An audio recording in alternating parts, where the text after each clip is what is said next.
طب یونانی میں ایک مشہور قول ہے کہ قبض جو ہے وہ ام الامراض ہے، اور اگر آپ کی قبض ہے اور آپ کا پخانہ صحیح سے نہیں آ رہا اور آپ کی انتڑیوں میں خشکی ہے تو آپ کا دل، معدہ، جگر اور باقی پٹھے، باڈی میں کوئی بھی چیز صحیح طرح سے کام نہیں کرتی۔ آج ہم بات کریں گے کہ قبض کو کیسے ٹھیک کیا جا سکتا ہے اور نیچرلی طور پہ ہم قبض سے کیسے چھٹکارا پا سکتے ہیں۔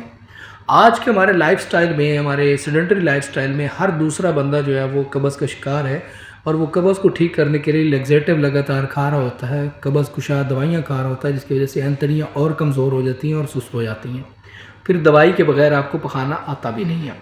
تو ایسی صورتحال میں کیا ہو سکتا ہے اور یہ کیسے ٹھیک ہوتا ہے؟ اچھا، قبض کا یہ مطلب نہیں ہے کہ آپ کو روزانہ پخانہ آتا ہے تو یہ آپ کو قبض نہیں ہے، بلکہ قبض میں وہ ساری چیزیں شامل ہیں جس میں آپ کو پخانہ کرتے وقت زور لگانا پڑتا ہے، درد ہوتی ہے، یا پخانہ سخت آتا ہے، یا پھر آپ پخانہ کر کے باہر آ جاتے ہیں لیکن اس کے باوجود آپ کو لگتا ہے کہ ابھی آپ کا پیٹ خالی نہیں ہوا۔ آپ کا پیٹ خالی نہیں ہے تو اس کا مطلب یہ ہے کہ آپ کی باڈی کے اندر بہت سارا زہریلا مواد جمع ہے جو آپ کو مختلف بیماریوں میں مبتلا کر سکتا ہے، جس میں نمبر 1 پہ جو ہے وہ بواسیر ہے یا فشر ہے۔ اس کی وجہ یہ ہے کہ جب آپ زور لگاتے ہیں، یہ سخت پخانہ وہاں سے گزرتا ہے تو وہاں زخم کر دیتا ہے، وہاں کی رگیں پھولتی ہیں اور وہ بعد میں بڑی بیماریوں کا مسئلہ بنتے ہیں۔ دوسری سب سے اہم چیز یہ ہے کہ جب آپ کا پخانہ صحیح سے نہیں آتا تو پھر آپ کا گیس بنتی ہے، اور وہ زہریلی گیس آپ کے جسم کے مختلف پٹھوں کو کمزور کرتی ہے اور جسم میں درد بننا شروع ہو جاتی ہے۔ آپ کو بہت سارے پٹھے جو ہیں وہ درد کرنا شروع کر دیتے ہیں۔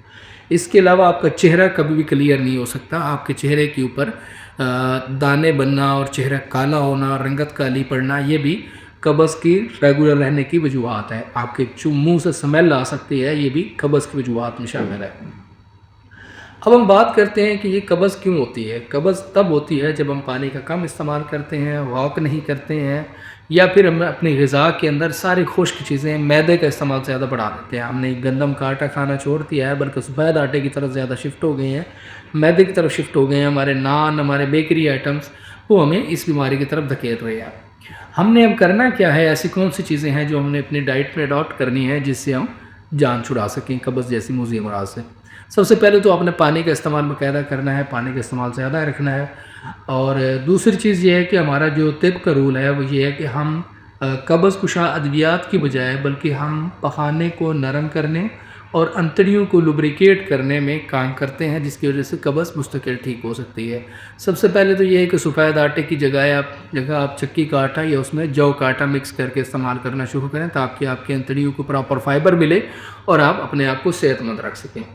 دوسرا جو سب سے اہم چیز ہے وہ ہے دیسی گھی یا تلوں کا تیل یا پھر زیتون کا تیل۔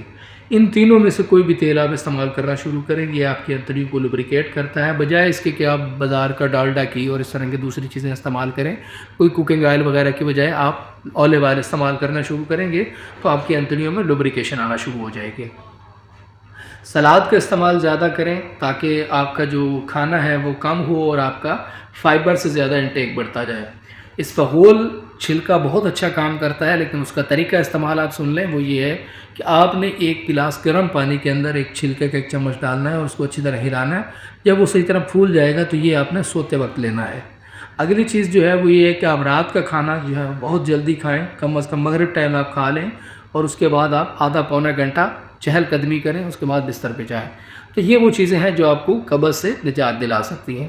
اس کے علاوہ اگر آپ طب یونانی کے ذریعے، ہربل میڈیسن کے ذریعے اپنی قبض کو مستقل طور پر ٹھیک کرنا چاہ رہے ہیں تو آپ ہمارا کلینک بھی وزٹ کر سکتے ہیں، ہم سے آن لائن اپائنٹمنٹ بھی لے سکتے ہیں، یا پھر آپ اسی ویڈیو کے نیچے کمنٹ کے ذریعے اور یا ان باکس میں اپنا مسئلہ شیئر کر کے اس کا حل لے سکتے ہیں۔ ہم on line herbal medicine home delivery بھی کرتے ہیں۔ شکریہ۔